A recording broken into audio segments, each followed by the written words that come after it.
ជំរាបសួរអ្នកស៊ើបអង្កេតទាំងអស់គ្នានៅពេលនេះយើងមកបំបីក្តីជាមួយនឹង Conan ជាបន្តទៅទៀតទាំងអស់គ្នាហើយនៅក្នុងវគ្គនេះកាន់តែពិសេសទៀតហើយរឿងក្តីគឺវាពិបាកដោះស្រាយមែនទែនតតែ 300 IQ ទើបដោះស្រាយរឿងក្តីមួយនឹងបានមិនមែនមានត្រឹមតែឃាតករទេមានទាំងរោគអរិយអ្នកតាព្រៃទៀតតោះដើម្បីចង់ដឹងថាសាច់រឿងយើងខាងលើល្អមើលប៉ុណ្ណាសូមអ្នកទាំងអស់គ្នាមកតាមដានទស្សនាវីដេអូរបស់យើងដូចតទៅដោយតែនឹងរដងដែរដើម្បីជាកម្លាំងចិត្តសូមគ្នាយើងជួយចុច like subscribe ឲ្យមេដៃមេជើងម្នាក់មួយផងបាទចាប់ផ្ដើមនៃសាច់រឿងដំបូងយើងបានឃើញថាអ្នកស៊ើបអង្កេត Mori បាននាំរានជាមួយនឹង Conan ទៅថតផ្កាសាគូរ៉ាដែលកំពុងតែរីកព្រោះថានៅជប៉ុនគេមានដើមសាគូរ៉ាឲ្យតែដល់រដូវវាចេញផ្កាលាស់ស្លឹកមកគឺថាស្អាតណាស់ហើយនៅពេលដែលថតរូបអីចប់ត្រឡប់មកផ្ទះវិញស្រាប់តែពួកគេបានជួបនៅរឿងសួយព្រោះថាឡានខូចតែដែលហេតុថាអ្នកស៊ើបអង្កេត Mori មានបុណ្យបារមីខ្ពស់អាឡានខូចនៅក្នុងព្រៃមធ្យមទេងុំមេឃភ្លៀងទៀតនៅរំពេចនោះ Conan ក៏បានចេញមកពីកំពូលព្រៃវិញហើយប្រាប់ទៅកាន់អ្នកស៊ើបអង្កេត Mori ជាមួយនឹងរ៉ាន់ថាគាត់បានឃើញផ្ទះសំណាក់ស្តៀងនឹងវិហារគេសង់ឡើងនៅគៀនមាត់ជ្រោះអត់ចាំយូរអ្នកស៊ើបអង្កេត Mori ក៏បាននាំរ៉ាន់ហើយនឹង Conan ទៅទីនោះក្នុងគោលបំណងសុំគេសម្រាប់មកយកគ្រាន់តែឈានជើងចូលទៅក្នុងវិហារនោះបាច់ស្រាប់តែពួកគេបានជួបជាមួយនឹងលោកតាចំណាស់ក្បាលតងល់ម្នាក់មើលទៅគាត់ចម្លែកពាក់ស្លឹកជុំវិញខ្លួនហើយគាត់ក៏បានស្រែកសម្លុតមកកាន់ពួកគេថាតើពួកឯងនឹងជាអ្នកកសែតមែនអ្នកស៊ើបអង្កេត Mori ក៏បានបដិសេធថាគាត់មិនមែនជាអ្នកកសែតទេគាត់ចង់មកសុំទីនឹងស្នាក់នៅមកយកបានអត់ដឹងថាពួកគេមិនមែនជាអ្នកកសែតលោកតាចំណាស់ម្នាក់នោះក៏ព្រមឲ្យពួកគេស្នាក់នៅតែគិតតម្លៃខ្ពស់សាហាវគាត់ថាតម្លៃស្នាក់នៅមកយកចំពោះមនុស្សធំគឺ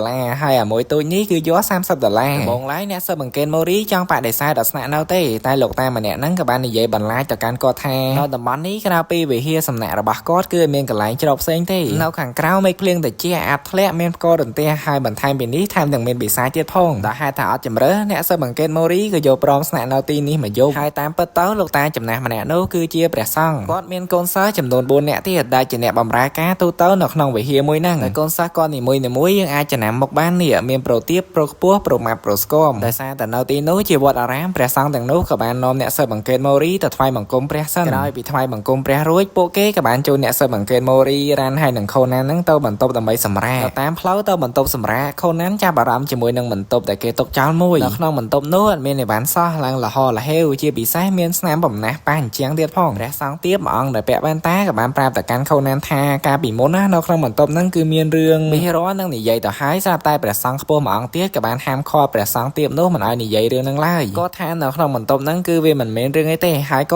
៏មិនចង់រំលឹករឿងហ្នឹងផងដែរក្រោយមកទៀតពួកគេក៏បានដើរមើលនៅក្បែរបន្ទប់នោះស្រាប់តែបានឃើញទឹកធ្លាក់ចម្លែកម្យ៉ាងហូរចូលមកក្នុងផ្ទះកន្លែងស្នាក់នៅចឹងហ្មងដល់ម៉ោងបាយអាហារមួយហ្នឹងគឺជាអាហារថ្ងៃត្រង់ទេព្រោះថាព្រះសង្ឃអត់ឆាន់ពេលល្ងាចឡើយពេលញ៉ាំបាយនោះព្រះសង្ឃដែលមានវ័យចំណាស់ជាងគេដែលត្រូវជាលោកគ្រូធំក៏បាននិយាយតាក់ទងជាមួយនឹងអរិយខ្មោចទៀតហើយគាត់ថានៅទីនេះគឺមានស្ដេចបិសាចមួយក្បាលហើយវាតែងតែបង្ហាញខ្លួននៅពេលយប់លើពីនេះអាបិសាចមួយក្បាលហ្នឹងអត់ចេះកាន់សិលទេថែមទាំងចូលចិត្តស៊ីសាច់មនុស្សទៀតផងបន្ទាប់ពីញ៉ាំបាយហើយអង្គុយស្ដាប់រឿងខ្មោចរួចមករាន Conan ជាមួយនឹងអ្នកស៊ើបអង្កេត Mori ក៏បាននាំគ្នាទៅពិភាក្សាអំពីរឿងនេះនៅក្នុងបន្ទប់ដេកម្ដងចំពោះរ៉ាន់គឺនាងជឿទៅលើរឿងខ្មោចដែលព្រះសង្ឃមួយអង្គនោះបាននិយាយរីឯអ្នកស៊ើបអង្កេត Mori ជាមួយនឹង Conan វិញគឺថាគ្មានជឿមិនបន្តិចទេលើពីនេះអ្នកស៊ើបអង្កេត Mori ក៏បានថាផងដែរខ្លាចអីខ្មោចយកឲ្យតែគាត់ឃើញនឹងតែគាត់ចាប់ខ្លែមហើយលុះយប់ឡើងស្រាប់តែរ៉ាន់ឈឺជួននោមហើយនាងអត់ហ៊ានចេញទៅតែឯងទេក៏សុំឲ្យអ្នកស៊ើបអង្កេត Mori ជាមួយនឹង Conan នឹងជូននាងទៅហើយនៅតាមផ្លូវរ៉ាន់ក៏នាងឆ្លៀតទៅបន្លាចអ្នកស៊ើបអង្កេត Mori ផងដែរដែលពាក់មុខខ្មោចហើយអ្នកស៊ើបអង្កេត Mori ក៏អញ្ចឹងទៀតគ្រាន់តែគេបន្លាចប៉ុណ្ណឹងសោះស្រែកឡើងផ្អើលអស់មកវត្តមាត់ក៏ថាខ្លាចទេតែនៅពេលដែលបានជួបរបស់ពិតស្រែកឡើងចង់លេចនោមហើយនៅពេលនោះក៏មានព្រះសង្ឃមួយអង្គរត់ចេញមកមើលផងដែរពេលព្រឹកឡើងក៏ដល់ម៉ោងបាយមុំហើយក៏មានព្រះសង្ឃមួយអង្គខឹងទៅកាន់អ្នកស៊ើបអង្កេត Mori ផងដែរដែលហេតុតែគាត់ហ្នឹងហើយទៅយកមិញព្រះសង្ឃមួយអង្គនឹងបានដេកអង្គុយប្រុកប្រាជ្ញញ៉ាំបាយជុំគ្នាមកសន្ទុះពួកគាត់ក៏ចាប់អារម្មណ៍ថាដូចជាបានលោកគ្រូធំហើយគ្រាន់តែគិតបែបនេះភ្លាមស្រាប់តែពួកគេបានឮសំឡេងស្រែកចាចតតែពួកគេរត់ទៅមើលទៅស្រាប់តែបានឃើញថាព្រះសង្ឃមួយអង្គកំពុងតែឈរស្រែកហើយលើកដៃចង្អុលឡើងលើពេលដែល Conan ងាកមើលទៅលើទៅស្រាប់តែបានឃើញថាព្រះសង្ឃដែលមានវ័យចំណាស់ជាងគេត្រូវជាលោកគ្រូធំហ្នឹងគឺគាត់បានចងកសម្រាប់ខ្លួនមកទៅហើយមានអីទៀតនៅពេលដែលកើតរឿងរ៉ាវក្តីក្តាំងបែបនេះគឺគេហៅប៉ូលីសមកហ្នឹងឯងខាងប៉ូលីសក៏បាននាំគ្នាមកស៊ើបអង្កេតនៅទីនោះតែពួកគេចាប់អារម្មណ៍ថាឲ្យតែមានរឿងក្តីនៅទីណាគឺតែតែមានមុខអ្នកស៊ើបអង្កេត Mori នៅទីហ្នឹងហ្មងហើយនៅទីនោះព្រះសង្ឃមួយអង្គដែលបានឃើញសាកសពរបស់លោកគ្រូធំមុនគេហ្នឹងគាត់ក៏បាននិយាយឡើងញ័រខ្លួនថាពី3ឆ្នាំមុននៅទីនេះក៏ធ្លាប់មានមនុស្សស្លាប់ម្ដងដែរហើយស្លាប់អញ្ចឹងចងកនៅលើកពស់ចង់កលួចចឹងហ្មងអ្វីដែលចម្លែកបន្ទប់មួយហ្នឹងគឺត្រូវបានធ្លុះដោយកាលពី3ឆ្នាំមុនអញ្ចឹងអ្វីដែលគាត់ឃើញគាត់គិតថានៅទីនេះប្រហែលជាមានព្រលឹងវិញ្ញាណបិសាចមែនហើយព្រលឹងបិសាចនោះគឺវាបានហោះទម្លុះអញ្ចឹងហ្នឹងមកចាប់លោកគ្រូធំយកទៅព្យួរកនៅលើកំពូលចុងកលួចនោះក្រុមប៉ូលីសដែលធ្វើកសោបវិច័យនៅទី នោះក៏បាននិយាយថាកម្ពស់ខ្ពស់ដល់ថ្នាក់ហ្នឹងតើឃាតករវាយកសាកសពមកបញ្យល់នៅលើនឹងមិនកើតវាអាចធ្វើអញ្ចឹងបានមានតែយកសាកសពចាប់ទាញកអូសឡើងដូចខ្សែរ៉កអញ្ចឹងហើយចោលបើវាធ្វើអញ្ចឹងអដែរមិនបានអញ្ចឹងនឹងមានស្នាមប្រហោងឬមួយនៅទីនឹងមានវិសាញមែននៅទីនោះខូណានបានសង្កេតឃើញថាកន្លែងបាក់បែកប្រហោងអញ្ចឹងហ្នឹងមានកំទេចឈើតូចៗដែលធ្លាក់នៅក្បែរហ្នឹងមិនបានម៉ោងក្រោយមកគ្រួសារសាច់ញាតិសពក៏បានមកដល់ហើយនាងគឺជាកូនស្រីរបស់លោកគ្រូធំហ្មងព្រះសង្ឃនៅទីនោះក៏បាននិយាយបន្ថែមទៀតថាកាលពី3ឆ្នាំមុនគឺកូនសិស្សចំណិតរបស់លោកគ្រូធំបានស្លាប់ដល់ឥឡូវនេះដល់វេនរបស់លោកគ្រូធំម្ដងហើយមើលទៅអាស្ដេចបិសាចហ្នឹងគឺវាសាហាវណាស់មិនយកយកសំបីតែព្រះសង្ឃទេហើយនៅទីនោះផងដែរគឺមានតែខូណានទេដែលមិនជឿទៅលើរឿងខ្មោចព្រាយបិសាចទាំងអស់ហ្នឹងនៅពេលដែលគាត់កំពុងតែអង្គុយសង្កេតនៅកន្លែងអញ្ចឹងឈើដែលគេទម្លុះនោះស្រាប់តែមានព្រះសង្ឃទាមួយអង្គបានមកឈរនិយាយគ្នាលេងជាមួយនឹងខូណាននៅទីនោះខូណានអត់សូវបាននិយាយលេងសើចជាមួយនឹងព្រះសង្ឃទាមួយអង្គនោះឡើយលើសពីនេះគាត់ថែមទាំងបានចាប់ព្រះសង្ឃនោះមើលដៃទៀតផងតែឃើញថាព្រះសង្ឃទាមួយអង្គហ្នឹងដូចគ្មានអីគួរឲ្យសង្ស័យទេដោយសារតែមិនអស់ចិត្តខូណានក៏បានដើរទៅកន្លែងបលិសចិត្តកន្លែងទឹកធ្លាក់ដែលយើងបានឃើញពីដើមរឿងហើយនៅទីនោះគាត់គឺបានរកឃើញនៅផាតាំងសំខាន់មួយដែលគាត់បានឃើញថាអានាបក្តារនៅខាងក្រោមជើងយើងហ្នឹងគឺវាមានស្នាមបាក់បែកលើសពីនេះអាប្រទេសក្តារមួយហ្នឹងគឺត្រូវបានកាត់ចេញពីគ្នាហើយយកមកដាក់បន្ទប់កន្លែងហ្នឹងទេដោយសារតែកាន់តែសង្ស័យខូណានក៏បានដើរទៅក្រោមផ្ទះដើម្បីរកផាតាំងផ្សេងៗទៀតនៅលើវាស្មៅក្បែរមាត់ជ្រោះខូណានបានប្រទះឃើញនៅកំណាត់ឈើតូចមួយដែលវាមានលក្ខណៈស្តៀងទៅនឹងអញ្ចឹងដែលគេបានទម្លុះកាលពីនៅលើផ្ទះអ្វីដែលចម្លែកយើងក៏បានឃើញស្មោលខ្មៅរបស់មនុស្សម្នាក់លួចតាមដានពីក្រោយខូណានផងដែរមកទល់ពេលនេះខាងប៉ូលីសគឺនៅតែកាំង IQ នឹងឯងគិតមិនទាន់ចេញទេថាឃាតករគឺវាអាចសម្លាប់ជនរងគ្រោះដោយរបៀបណាឬមួយក៏នៅទីនេះពិតជាមានព្រលឹងវិញ្ញាណបិសាចពិតប្រាកដមែនចំណែកខូណានវិញក្រោយពីបានប្រមូលផុសតាងសំខាន់បាន 4-5 មកក៏អត់ទាន់ដឹងទេថាឃាតករវាសម្លាប់ជនរងគ្រោះយ៉ាងដូចម្ដេចចៃដន្យអីនៅពេលនោះស្រាប់តែមានស្លឹកផ្កាសាកូរ៉ាមួយធ្លាក់ចុះពីលើមកចំក្បាលខូណានប៉ែហើយនៅពេលនេះខូណានគឺយល់ហើយថាឃាតករវាសម្លាប់ជនរងគ្រោះយ៉ាងដូចម្ដេចហើយគាត់ក៏ដឹងផងដែរថាណាគេគឺជាឃាតករចំពោះឃាតករដែលគាត់សង្ស័យវិញគឺអត់មានអ្នកក្រៅឆ្ងាយមកពីណាឬក៏បិសាចស្អីទ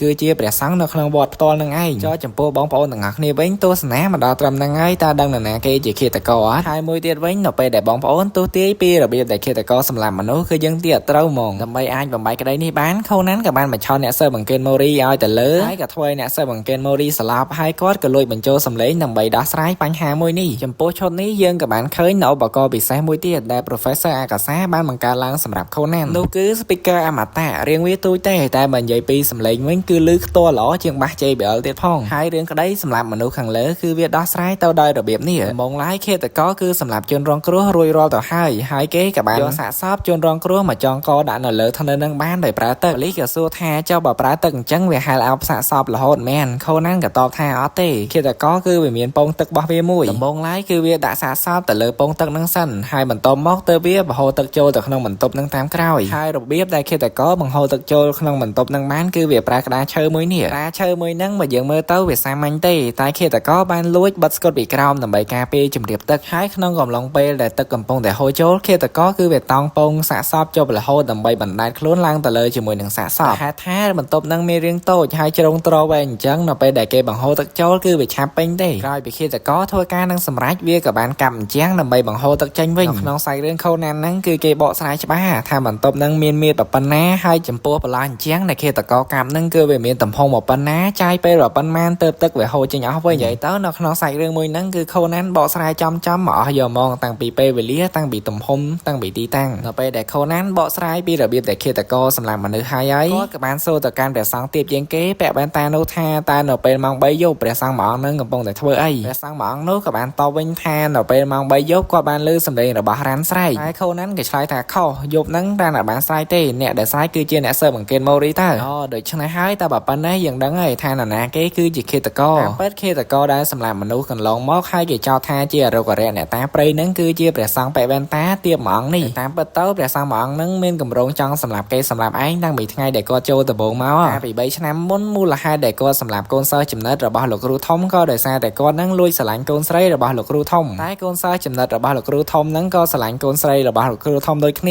ាហើយលោកគ្រូធំនៅថាតែកូនសិស្សចំណិតអីមិនគាត់មិនយល់ព្រមដូច្នេះហើយដើម្បីបំបាក់គូសកលរបស់គេព្រះសង្ឃពាក់វ៉ែនតាមួយអង្គហ្នឹងក៏រៀបគម្រោងសម្លាប់កូនសិស្សចំណិតរបស់លោកគ្រូធំចោលហើយកាលពីយប់មិញហ្នឹងដោយហេតុថាគាត់មានពាក្យសម្ដីតោះតែងគ្នាជាមួយនឹងលោកគ្រូធំទៀតចិត្តមិនបានគាត់ក៏ជ្រុលដៃសម្រាប់លោកគ្រូធំចោលម្នាក់ទៀតហើយគាត់ក៏ប្រើវិធីដដែលនេះដើម្បីបង្វែរដានចោតគេចោតឯងជាពិសេសចោតទៅលើខ្មោចព្រាយបិសាចកុំឲ្យគេសង្ស័យ มาเลยก็ยังไม่ได้เนี่ยต่างគ្នាក្រោយពីទស្សនារឿងនេះហើយតើបងប្អូនទាំងអស់គ្នាមានគេទីត្រូវថាឃាតករវាសម្រាប់មនុស្សដែរយ៉ាងដូចម្ដេចហើយឃាតករដែលសម្រាប់មនុស្សនោះគឺជាព្រះសង្ឃមួយអង្គណាមានគ្នាយើងណាទីត្រូវកុំភ្លេចខមមិននៅខាងក្រោមឲ្យខ្ញុំនឹងផងចំពោះគ្នាយើងណាដែលបានទស្សនាមកដល់ត្រឹមនេះគឺសូមអរគុណធំជាចុងក្រោយអត់មានអីនិយាយច្រើនទេគឺអរគុណអ្នកទាំងអស់គ្នា Thank you so much